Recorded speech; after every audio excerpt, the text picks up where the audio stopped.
Two luxury giants born from different worlds, locked in a rivalry that shaped fashion itself. From Florence, Gucci dreamed of leather goods that spoke of power and glamour. From Paris, Louis Vuitton built trunks that transformed travel into elegance. Over decades, their paths collided in a battle of creativity, scandal, and reinvention.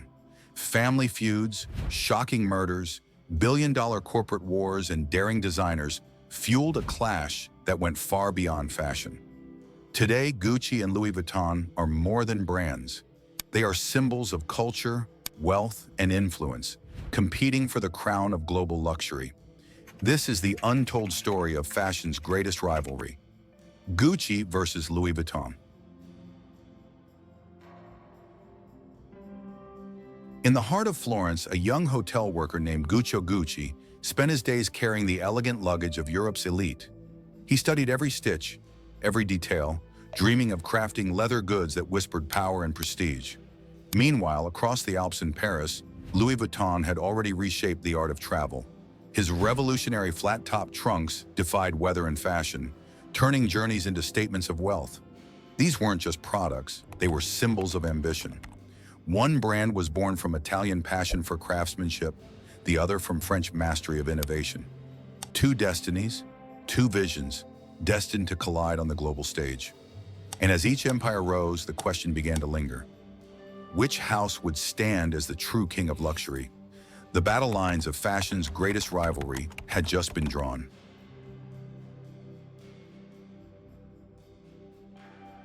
By the mid-20th century, Gucci had transformed from a small leather workshop into a global fashion statement.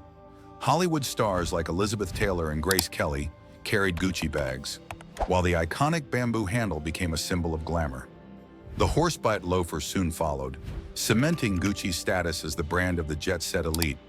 But behind the polished storefronts and flashing cameras, cracks began to show. Family members fought for power, each one pulling the company in a different direction. Whispers of greed, jealousy, and betrayal threatened to unravel the empire just as it was reaching its peak. While the world adored Gucci's bold Italian elegance, an unseen storm was brewing. The question was no longer whether Gucci could dominate the luxury world. It was whether the house could survive its own family drama.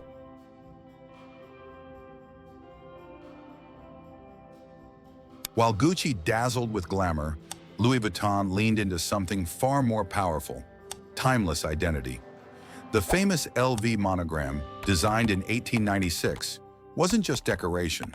It was a shield against counterfeiting and a mark of untouchable prestige. By the 20th century, owning a Vuitton trunk meant you belonged to the world's most elite travelers, the kind who turned every journey into a display of status. Unlike Gucci's unpredictable family politics, Vuitton projected stability, heritage, and French refinement. Yet as the fashion world shifted toward daring designs and bold personalities, critics wondered if Vuitton's loyalty to tradition might leave it behind.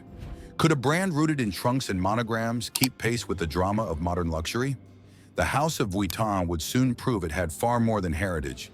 It had a plan to fight back.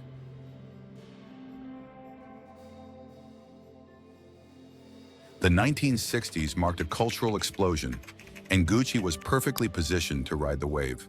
Its bold prints, sleek handbags, and horsebit loafers became staples of the jet-set lifestyle. From Rome to Hollywood, stars flaunted Gucci, making it the unofficial uniform of glamour and excess. Meanwhile, Louis Vuitton remained rooted in its heritage, still celebrated for its monogram trunks and travel accessories. But in a world hungry for change, Vuitton's dedication to tradition felt dangerously close to stagnation. For a moment, it seemed Gucci had seized the crown of modern luxury, dazzling the world with Italian flair. Yet history has a way of humbling even the brightest stars. While Gucci basked in the spotlight, Louis Vuitton was quietly preparing to reinvent itself, waiting for the perfect moment to strike back. The true battle for dominance was only beginning.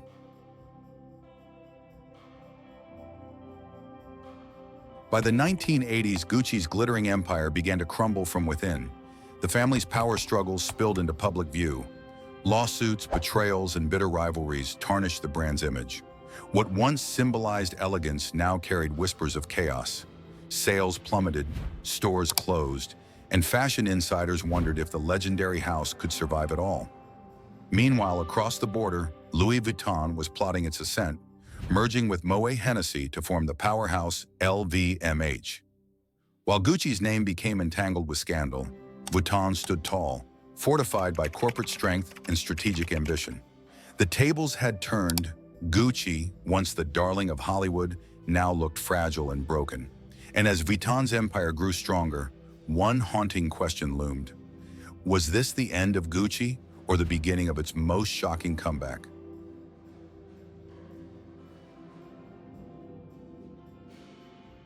Just when Gucci seemed destined for collapse, a bold new figure stepped into the spotlight.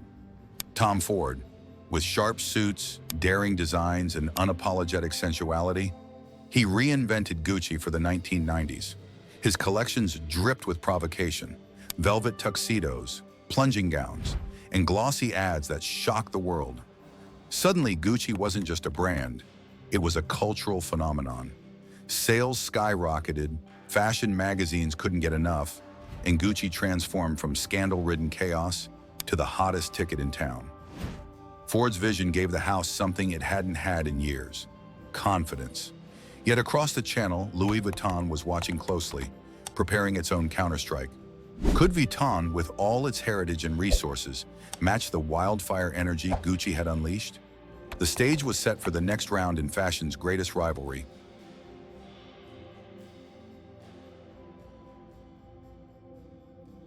Louis Vuitton wasn't about to let Gucci's renaissance steal the crown. In 1997, Vuitton brought in Marc Jacobs, a designer known for blending elegance with rebellion. His move was bold. He launched the brand's very first ready-to-wear line, transforming Vuitton from a heritage trunk maker into a full-fledged fashion house. Then came the shocking collaborations: Steven Sprouse's graffiti monograms, Takashi Murakami's rainbow prints. Suddenly, Vuitton wasn't just classic. It was edgy, youthful, and unstoppable. Celebrities flaunted the bags, street culture embraced the brand, and sales soared into the billions. Gucci had its fire, but Vuitton had created a global storm. Yet the rivalry was far from settled.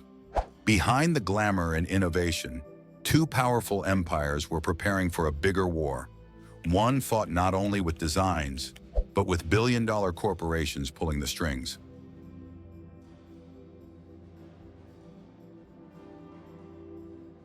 Behind the runway lights, an even bigger battle was raging, one fought by billionaires. Louis Vuitton's empire was powered by Bernard Arnault, the ruthless strategist behind LVMH. Across the field stood François Pinault, whose group, later renamed Kering, controlled Gucci. What began as a rivalry between designers became a corporate war of acquisitions and power plays. Arnault sought to swallow Gucci into his empire, but Pinault fought back, outmaneuvering him in a dramatic takeover battle that stunned the fashion world. Suddenly, Gucci wasn't just a brand, it was a prized weapon in a billionaire chess match. With two luxury giants locked in combat, the stakes were higher than ever. But the real question lingered: would creativity or corporate muscle decide the victor in this war of titans? The next round promised even more drama.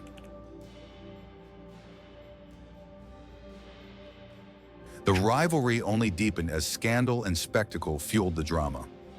Gucci's name was rocked by the shocking 1995 murder of Maurizio Gucci, a crime that exposed the dark underbelly of the family empire.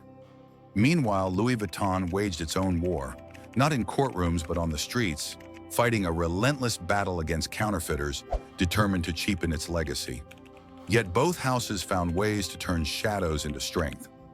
Gucci leaned into bold creativity, reinventing itself for younger generations, while Vuitton blurred the lines between art, fashion, and celebrity. From runway spectacles to limited edition drops, each brand mastered the art of keeping the world watching. But as a new generation of buyers emerged, millennials and Gen Z with social media at their fingertips, the battlefield shifted once again. The fight was no longer about heritage alone. The war for digital dominance was about to begin. Today, the rivalry between Gucci and Louis Vuitton burns brighter than ever. Gucci has captivated younger audiences with daring designs, bold maximalism, and viral moments that thrive on social media. Louis Vuitton counters with unmatched resources, blockbuster collaborations, and the influence of cultural icons like Pharrell Williams. Together, they dominate luxury's multi-billion-dollar battlefield, each shaping not just fashion, but global culture itself. Yet the question remains, which house will define the future?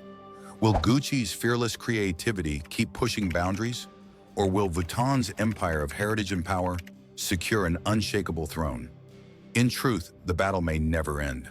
Like two titans locked in eternal combat, Gucci and Louis Vuitton continue to clash, evolve, and captivate.